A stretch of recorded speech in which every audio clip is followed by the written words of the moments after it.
اللہ علیہ وسلم اللہ تبارک و تعالیٰ کے سچے نبی ہیں، اور یہی نہیں بلکہ آپ صلی اللہ علیہ وسلم جو تعلیمات لے کر آئے ہیں ان تعلیمات پر ایمان لانا، ان تعلیمات کو ماننا، مان کر کے ان تعلیمات کے مطابق زندگی گزارنا، یہ ہے ایمان کا مطالبہ۔ پھر رحمت دو عالم صلی اللہ علیہ وسلم کو خاتم النبیین ماننا، ما کان محمد ابا احد من رجالکم ولکن رسول اللہ و خاتم النبیین، کہ وہ خاتم الانبیاء ہے، خاتم الرسل ہے۔ یہ ایمان بالرسالت کے سارے تقاضے ہیں، اجزاء ہیں، ان تمام اجزاء پر ایمان لانا ہمارے لیے واجب اور ضروری ہے۔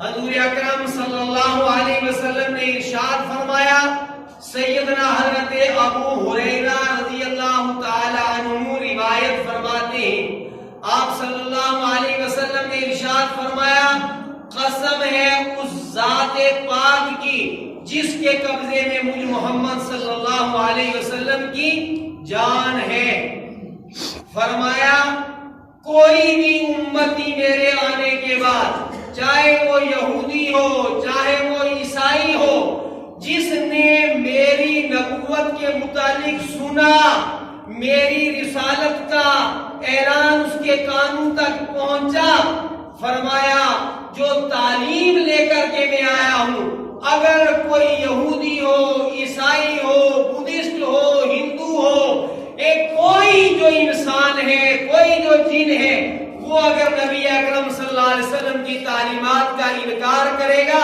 فرمایا وہ جہنمی ہے۔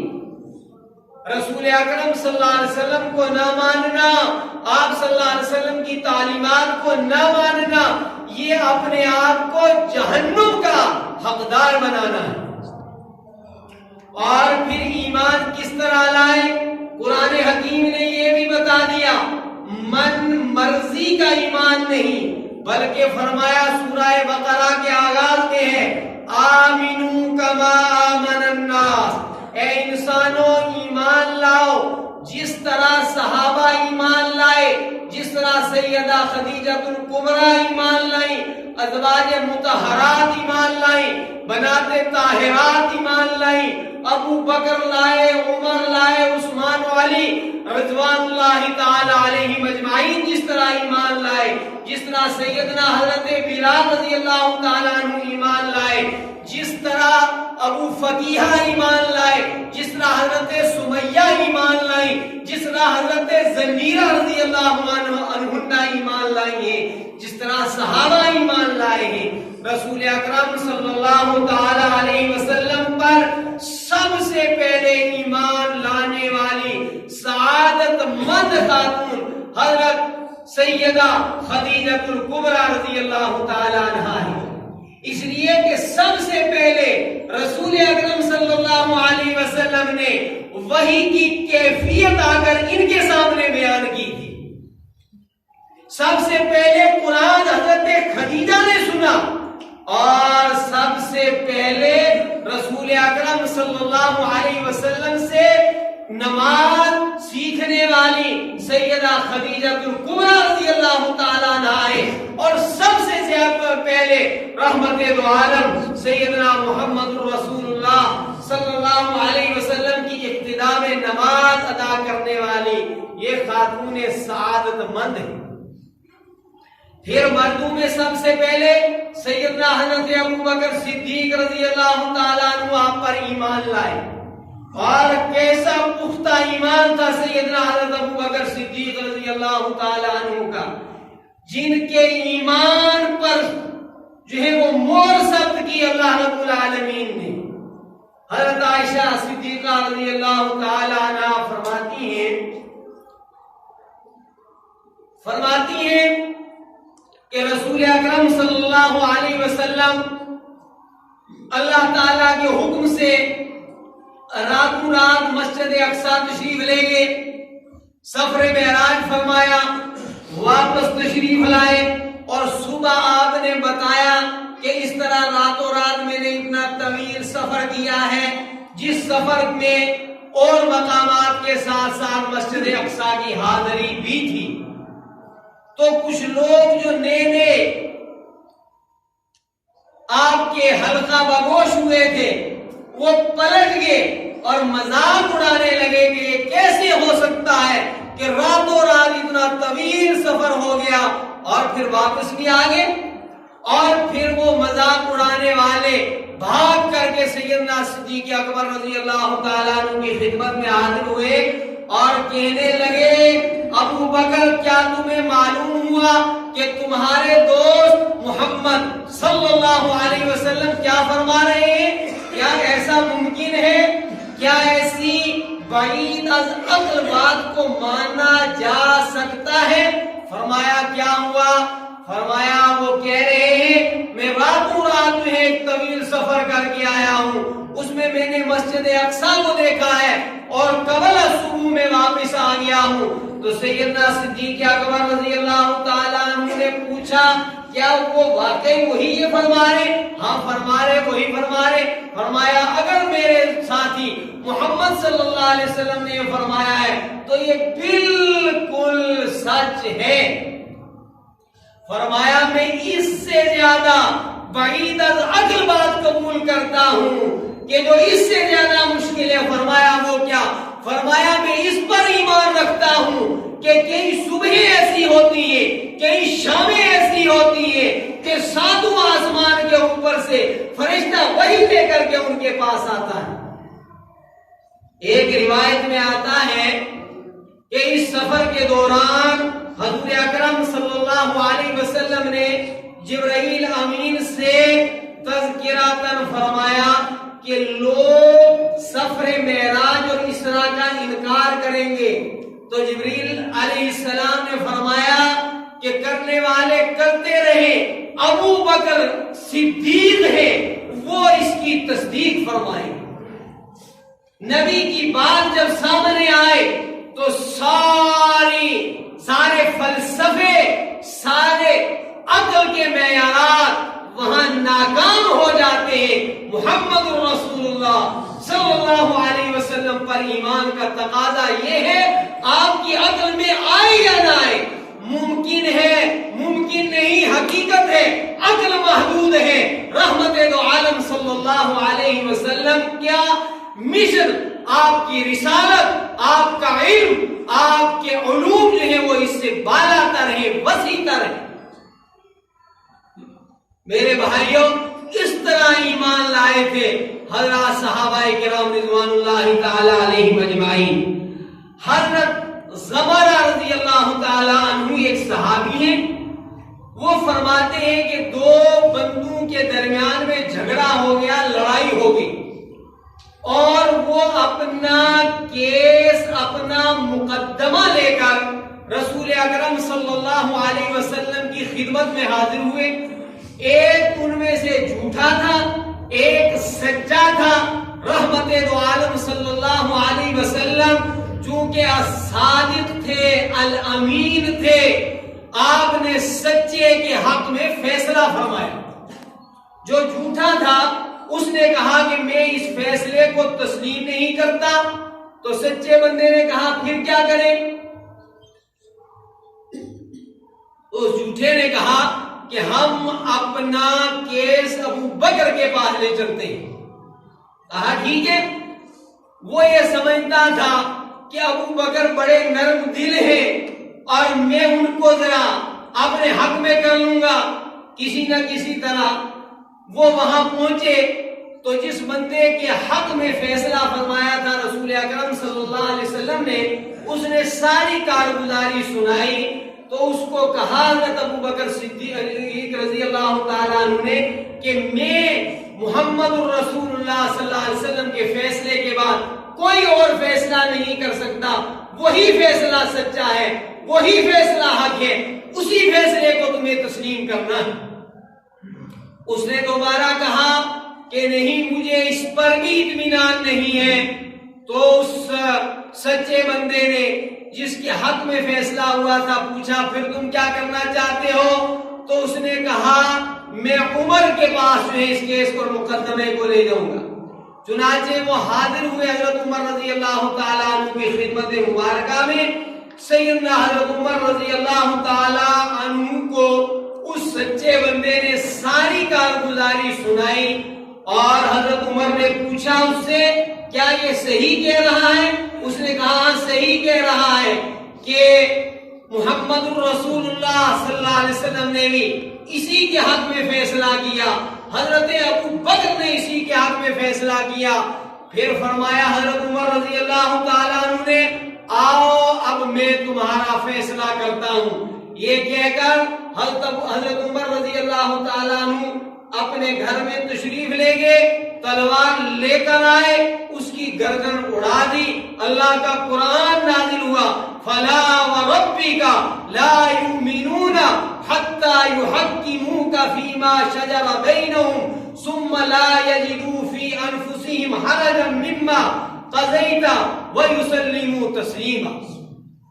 فرمایا فلا وربک، تیرے رب کی قسم ہے، لا یؤمنون، لوگ نہیں مومن ہو سکتے. قابل توجہ ہے اللہ کا یہ کلام، فلا وربک لا یؤمنون، تیرے رب کی قسم ہے محبوب کل جہاں صلی اللہ علیہ وسلم، لا یؤمنون، نہیں وہ صاحب ایمان ہو سکتے. یوں ہی مومن بندہ نہیں بن جاتا، مسلمان کے گھر میں پیدا ہو گیا تو مومن، یہی علامت کافی نہیں ہے.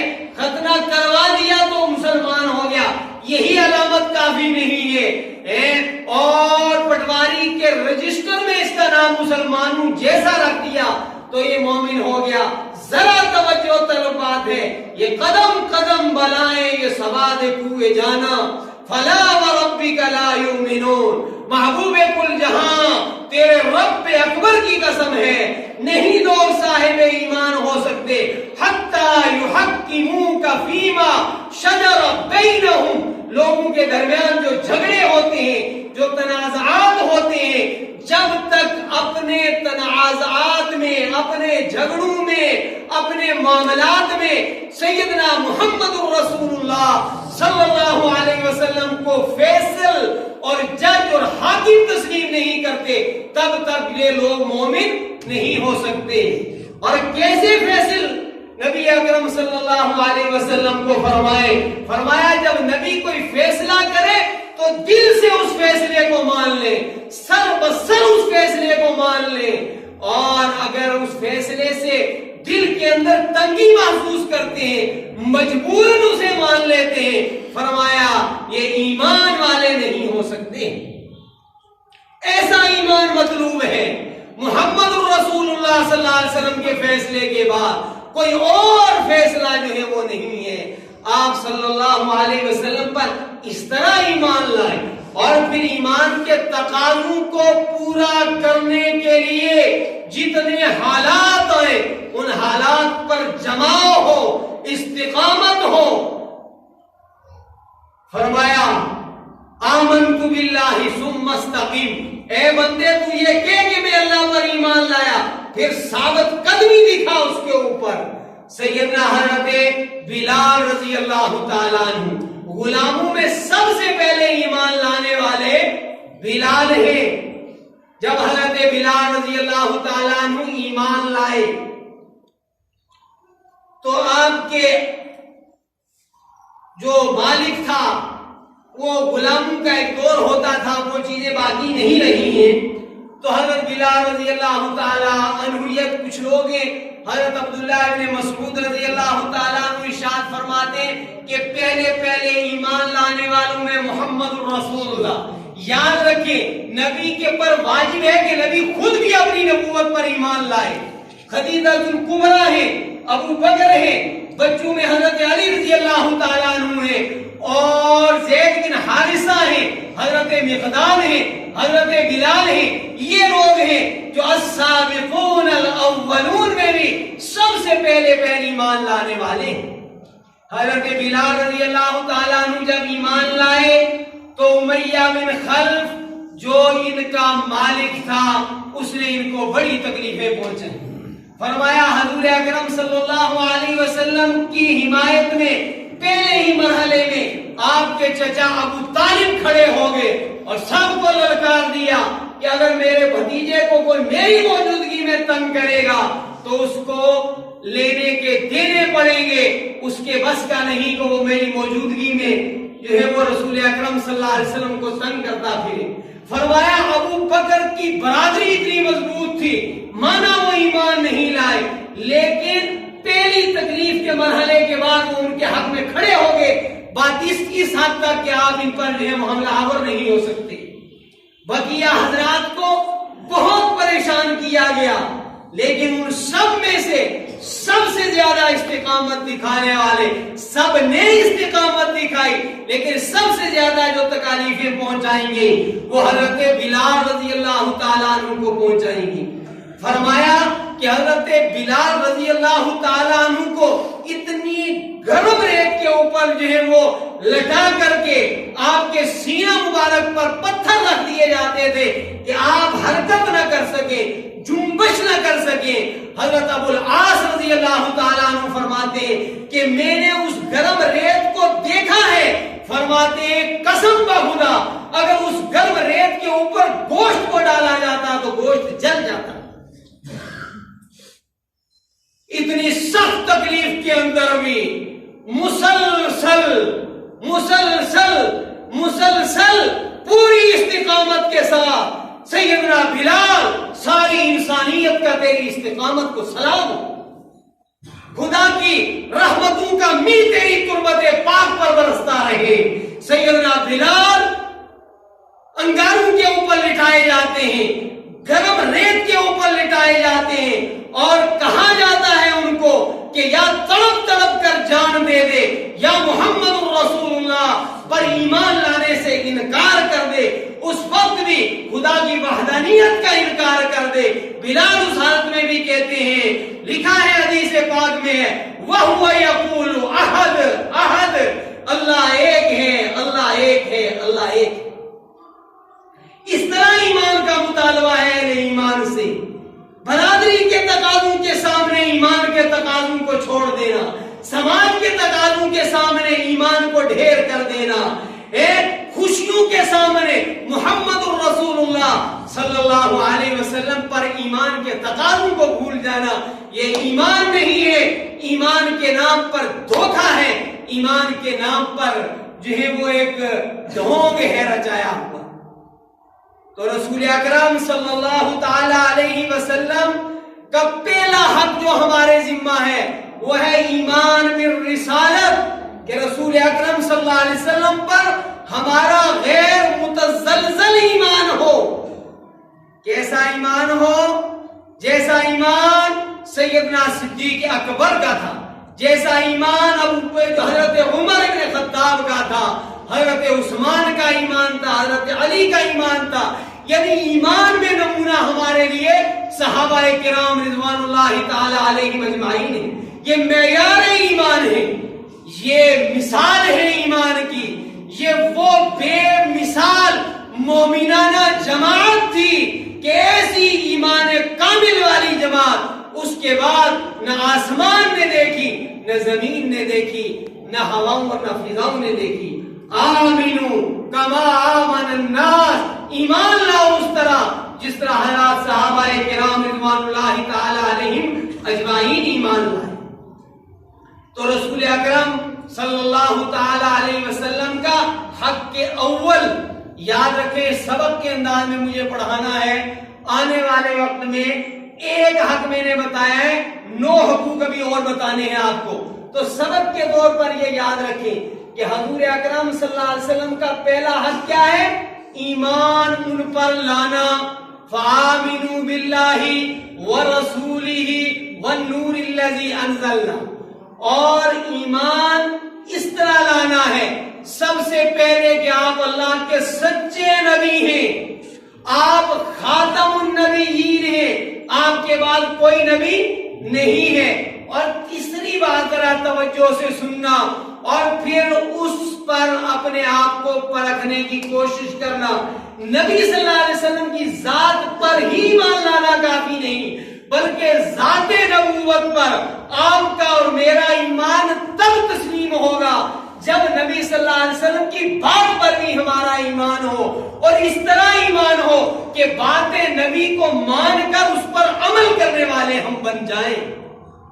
ما جیتو بھی نبی صلی اللہ ما جیتو بھی، جو نبی اکرم صلی اللہ علیہ وسلم لے کر تشریف لائے، ما جا بھی نبی صلی اللہ علیہ وسلم، اس پر ایمان لائے بغیر، یعنی تعلیمات نبوی پر ایمان لائے بغیر بندے کا ایمان بالرسالت مکمل ہو نہیں سکتا۔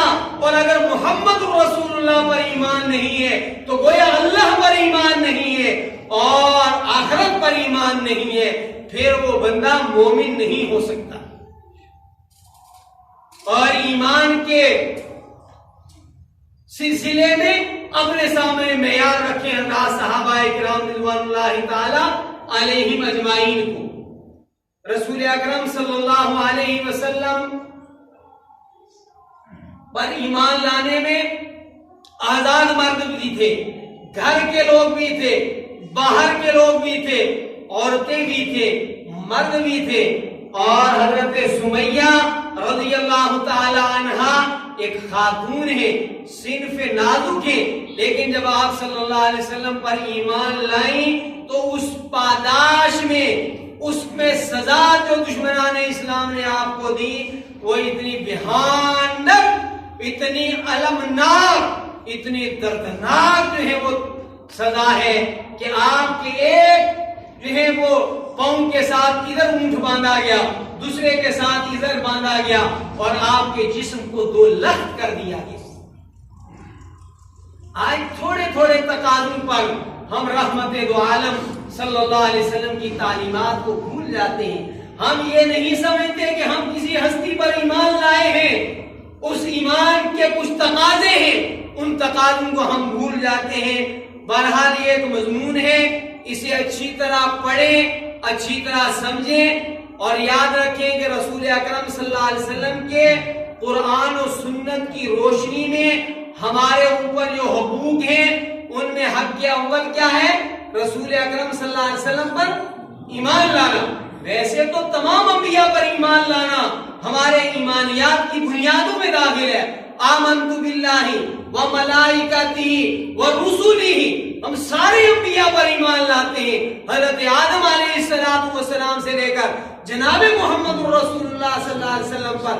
لیکن جناب محمد رسول اللہ صلی اللہ علیہ وسلم پر ایمان لانے کے ساتھ ساتھ آپ کی تعلیمات پر ایمان لانا ضروری ہے، اس کے بغیر بندہ مسلمان ہو نہیں سکتا۔ اب تعلیمات نبوی ہیں کیا، اسی کا پتہ نہیں تو ایمان اس پر کب لائیں؟ اور یہ کب پتہ چلے گا کہ تعلیمات نبوی کیا ہے؟ وہ قرآن و حدیث سارا تعلیمات نبوی۔ اللہ رب العالمین نے جناب محمد رسول اللہ صلی اللہ علیہ وسلم پر قرآن حکیم نازل فرمایا، وَأَنزَلْنَا إِلَيْكَ الذِّكْرَ لِتُبَيِّنَ لِلنَّاسِ مَا نُزِّلَ إِلَيْهِمْ۔ اے حبیب صلی اللہ علیہ وسلم، ہم نے آپ کی طرف جو کچھ نازل کیا ہے، آپ کے منصب نبوت میں یہ شامل ہے، مقاصد نبوت میں یہ شامل ہے، لِتُبَيِّنَ لِلنَّاسِ، تاکہ اس قرآن کو کھول کھول کر کے آپ انسانوں کے سامنے رکھ دیں، بیان کر دیں۔ تو گویا رسول اکرم صلی اللہ علیہ وسلم کی تعلیمات قرآن حکیم کی تشریحات ہیں، جسے ہم حدیث کہتے ہیں۔ تو اس پر ایمان لایا جائے، اس کو مانا جائے، اس کو جانا جائے۔ وآخر دعوانا الحمدللہ رب العالمین۔